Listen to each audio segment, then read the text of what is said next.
Fazer uma leitura bíblica, depois nós vamos cantar.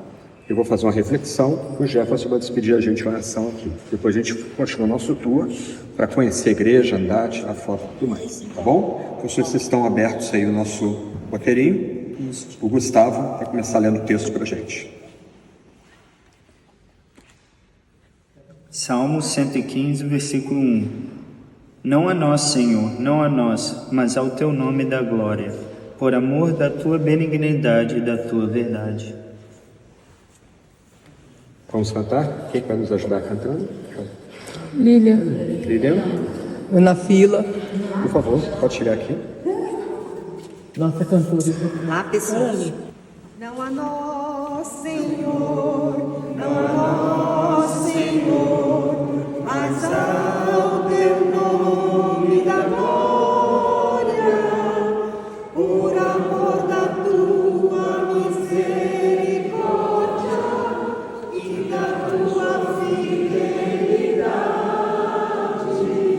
Não a nós, Senhor, não a nós, Senhor, mas ao teu nome da glória, por amor da tua misericórdia e da tua fidelidade. Porque perguntam as nações, onde está nosso Deus? O céu está o nosso Deus, e tudo faz como lhe agrada. Não a nós, Senhor, não a nós, Senhor, mas ao teu nome da glória, por amor da tua misericórdia e da tua fidelidade. Porque confiam as nações em obrar riquezas e se afastam do Senhor, que é fonte de todas as bênçãos. Não a nós, Senhor, não a nós, Senhor, mas ao teu nome da glória, por amor da tua misericórdia e da tua fidelidade.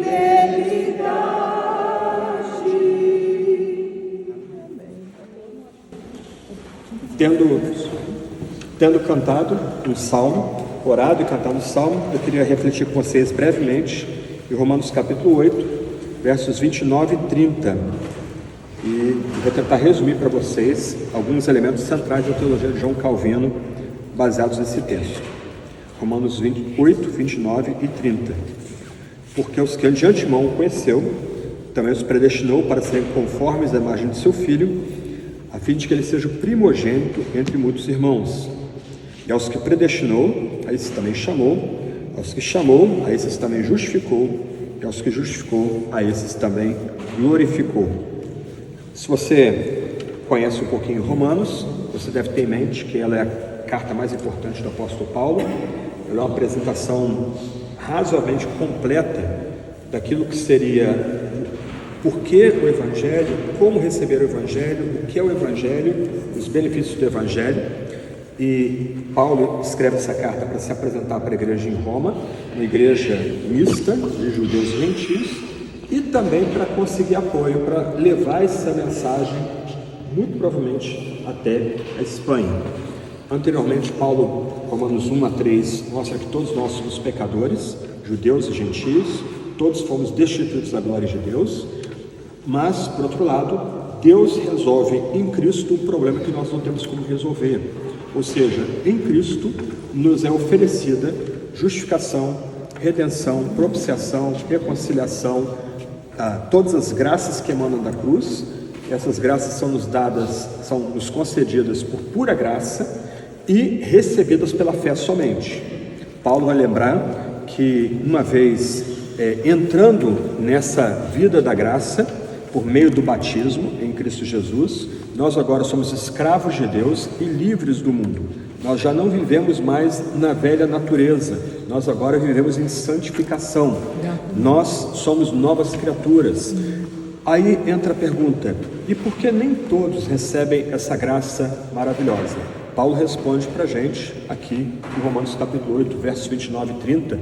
Ele vai começar a mudar de assunto para tratar da fidelidade de Deus na aliança, da soberania de Deus na dispensação da graça e desenvolver também o dogma da eleição. Mas Paulo levanta 5 pontos importantes para nós nessa passagem que eu li. O primeiro ponto é que Deus amou certas pessoas de antemão. O texto está dizendo que Deus previu que certas pessoas fariam e por isso Ele as amou. O texto diz que Deus anteviu pessoas que Ele amou. Ele decidiu amar certas pessoas. O correlato dessa expressão seria que Deus decidiu de antemão escolher amar certas pessoas. Quais essas pessoas que Deus escolheu amar desde antes da fundação do mundo? Os pecadores. Mas não só os pecadores, os piores entre os pecadores. Os escravos, os gregos, os que nada são, para que Deus receba toda a glória. Então o primeiro ponto dessa cadeia de Paulo aqui, em Romanos capítulo 8, é que Deus, de antemão, escolheu homens e mulheres, escolheu pessoas para si. Para parafrasear Agostinho, as pessoas não são eleitas porque tiveram fé. As pessoas têm fé porque foram eleitas, foram amadas de antemão por Deus. Mas a cadeia dourada continua. Paulo continua dizendo que Deus de antemão conheceu certas pessoas, aos que, e Ele os predestinou, Ele os destinou eternamente. O predestinar aqui é uma palavra muito forte, da ideia de que Deus determinou que esses que Ele amou de antemão, que Ele escolheu de antemão, essas pessoas que Ele chamou para si, que Ele separou para si, desde antes da fundação do mundo, elas são destinadas a algo. Ou seja, aquilo para qual elas são apontadas deve necessariamente ocorrer. Então Deus nos predestinou para quê? Para serem conformados à imagem de Cristo Jesus. Então, de um lado, Paulo destaca que Deus amou pecadores de antemão. Ele trouxe para si, Ele selecionou para si certos pecadores. Ele escolheu esses pecadores.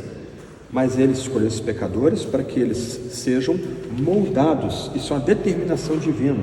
Não é uma questão de que pode acontecer. Esses pecadores, esses que eram os piores pecadores, foram chamados e predestinados para serem moldados conforme a Jesus. A doutrina da predestinação e da eleição pode levar pessoas a crises de ansiedade. Como eu sei que eu sou eleito? Como eu posso ter certeza de que eu sou predestinado? Paulo já traz a resposta aqui. Nós olhamos para nós mesmos e vemos sinais de que nós estamos sendo moldados à imagem de Jesus, então nós podemos descansar sobre isso, porque é para isso que nós somos eleitos e predestinados.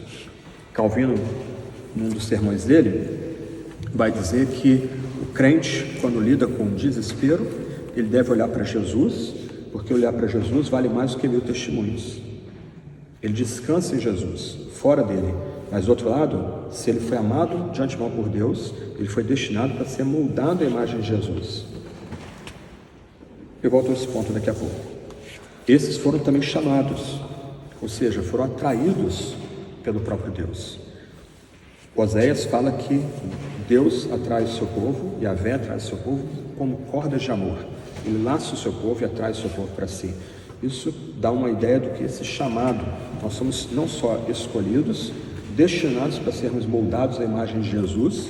Jesus é o nosso paradigma, nós somos chamados a imitar Jesus, mas nós somos não só apartados e predestinados, mas atraídos a Deus. Nós somos chamados a andar com Deus por meio de Jesus, no qual estamos sendo moldados, em intimidade. Esse é um baita de um privilégio que nós temos. Andar com o Deus Criador, o Deus Redentor, como Pai, um Pai amoroso. que trata a cada um de nós como filhos amados. Graças a Deus. E finalmente, olha que interessante, tem 2 pontos ainda. Esses chamados foram justificados. Eu já falei um pouquinho disso lá em Wittenberg. O que significa isso? Que é a grande descoberta da Reforma Protestante. Nós entramos na nossa vida cristã por meio de um ato. Antes de nós buscarmos a nossa santificação, nós fomos previamente justificados. O que significa sermos justificados? Presta atenção. Significa que quando nós descansamos em Jesus, nesse processo que Ele nos insere, que nós estamos vendo aqui, tá? De eleição, predestinação, chamado, quando nós entramos nessa vida por meio de um ato, de um decreto, nós somos declarados homens e mulheres completamente justos. Todo o nosso pecado é perdoado, imediatamente. Nosso protestantismo perdeu isso de vista.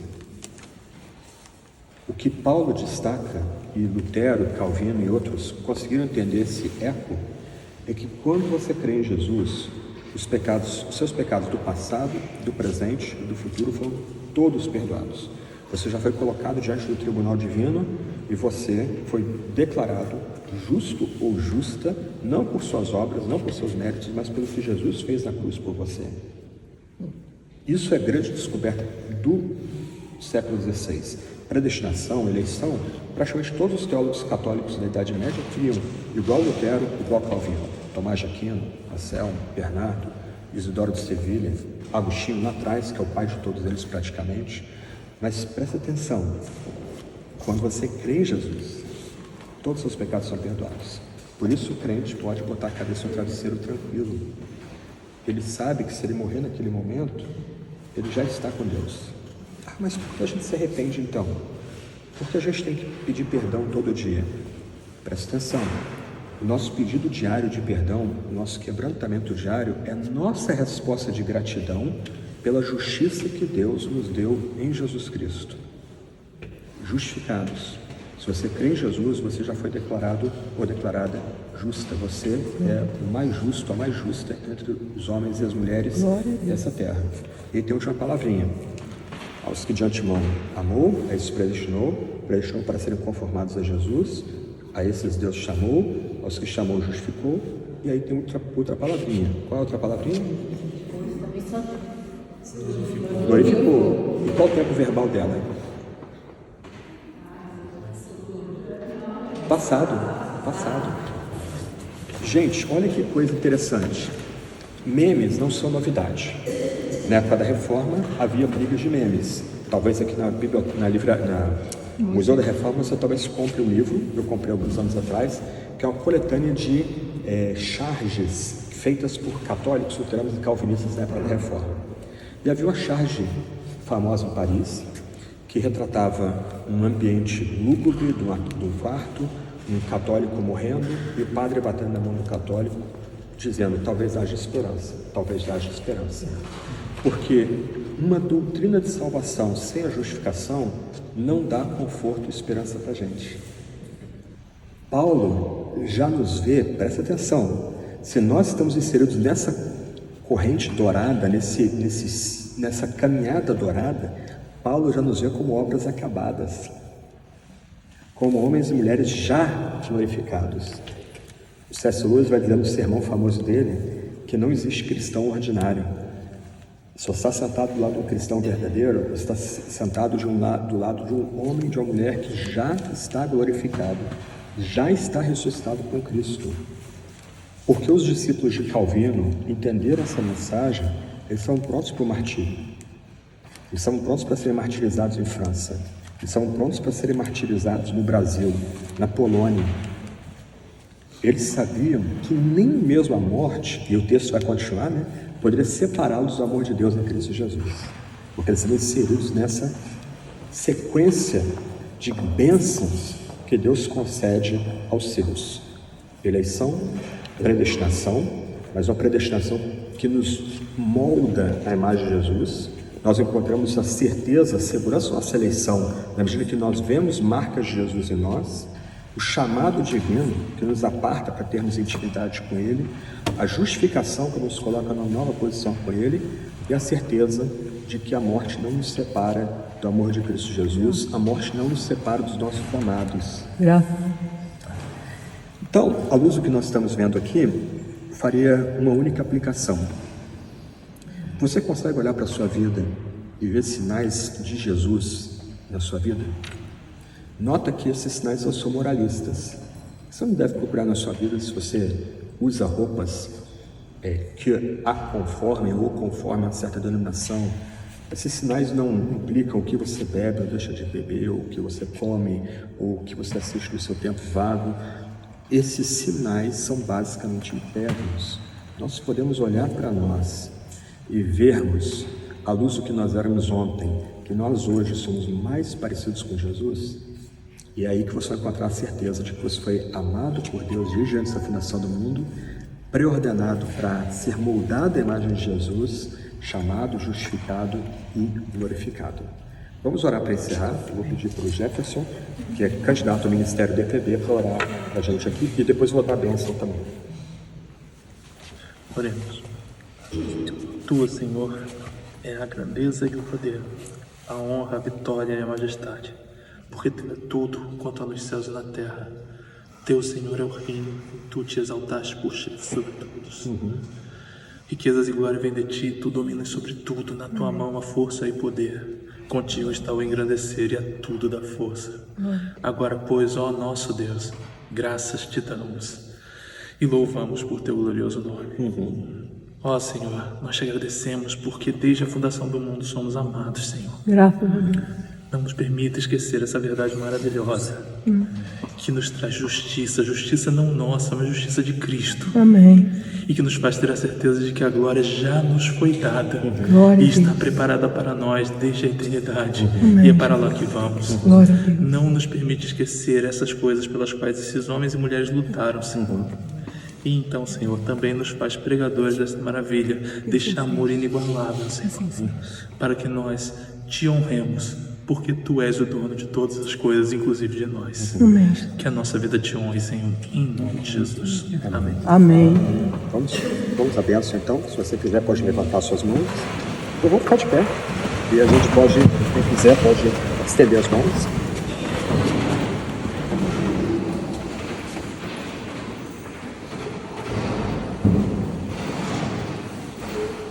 Que a graça de Cristo Jesus, que o amor de Deus o Pai, que as consolações do Espírito Santo sejam com cada um de vocês, com seus amados lá no Brasil e com suas igrejas também.